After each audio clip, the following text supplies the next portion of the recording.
Hey there, how's it going? My name is Carlos Manzanero. I am the head of client education here at Texas Urban Elements. And today we're going to be covering why your Houston yard holds water after rain. So first off, I want to say your yard is not broken. It's doing exactly what Houston soil does. In the next few minutes, I'm going to show you why, and why the first thing most homeowners try often ends up making it worse. So let's talk about the real cost of your wet yard. A wet yard is not just ugly. It keeps your family out of a space that you are actively paying for. Mud, mosquitoes, and this ends up turning into a yard that you just cannot use. But the bigger problem is invisible because water sitting near your foundation does not announce itself. It just sits there month after month until the damage shows up on a repair bill later on down the line.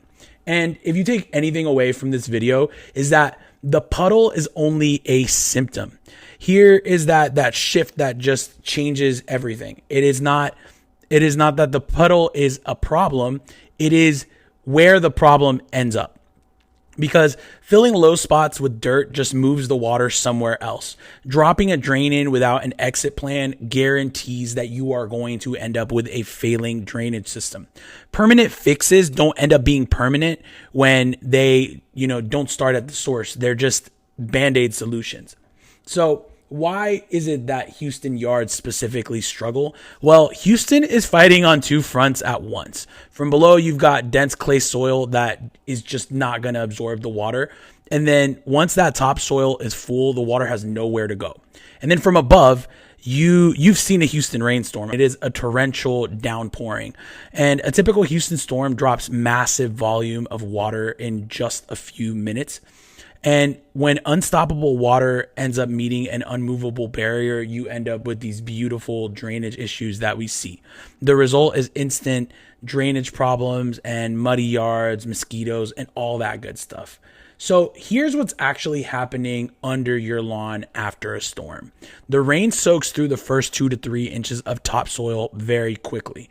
Then it hits that gray clay layer and stops dead. It's not going to disappear. It's just going to travel sideways along the clay.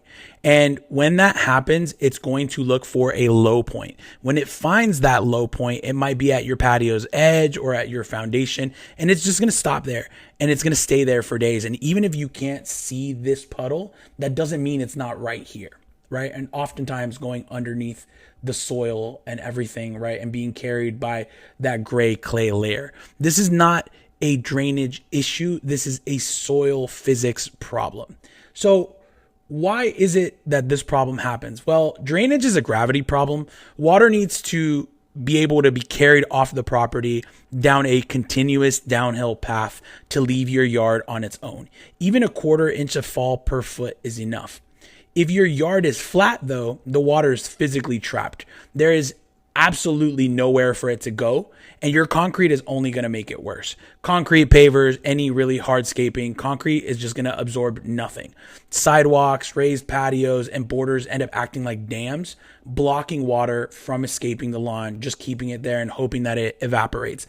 But as it's evaporating, it's creating issues for you and your property. And the thing is that oftentimes downspouts can make it worse. Your gutters are doing their job. The problem is what happens after the water hits the ground. Your roof is going to end up catching thousands of gallons per storm. All of it gets funneled where that downspout hits. And that concentrated volume dumps directly into flat clay and instantly floods that area. And when it's unchecked, it doesn't go towards the street. It just ends up bathing your foundation for you. So other hidden sources of yard water, your yard is going to end up collecting water from 3 directions that you may not have considered. And the 3 main ones are going to be your neighbor's runoff. So if your neighbor's yard is higher than yours, the water just doesn't respect your property line.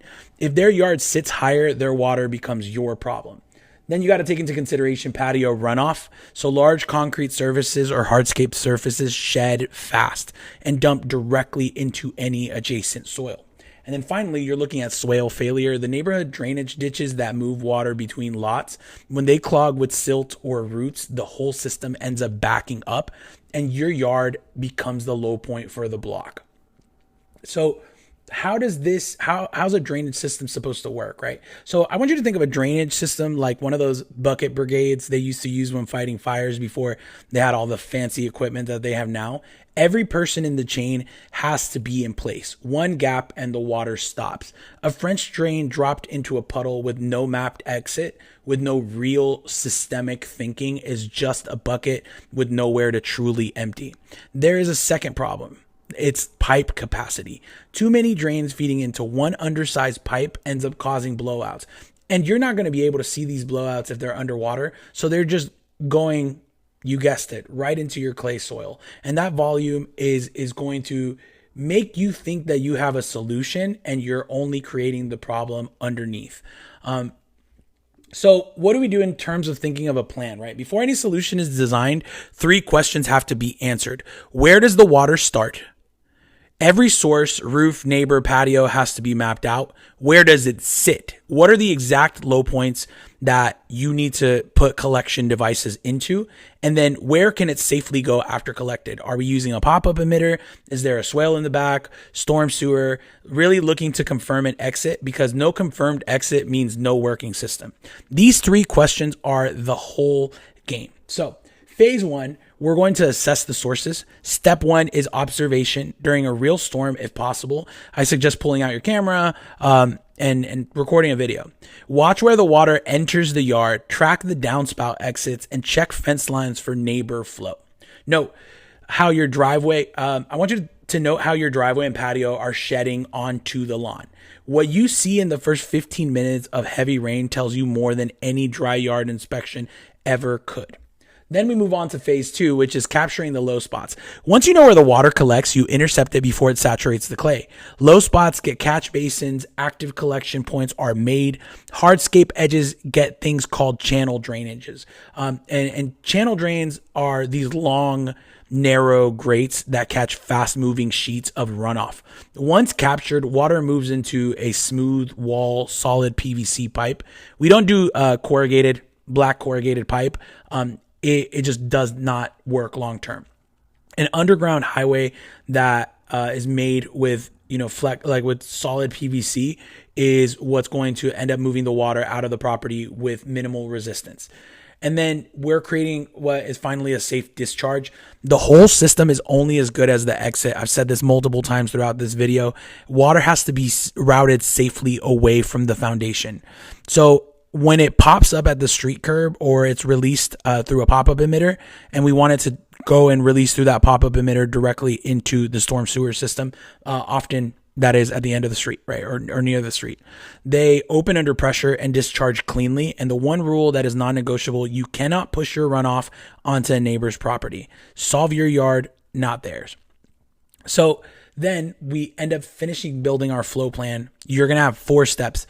Every project, there's no shortcuts. So assess, find every water source and every low point, collect catch basins and channel drains at the right locations, conduct properly sized, smoothly sloped PVC pipe, discharge, safe, gravity-fed exit away from the foundation. All 4 are required for this to be an actual plan, and in that order.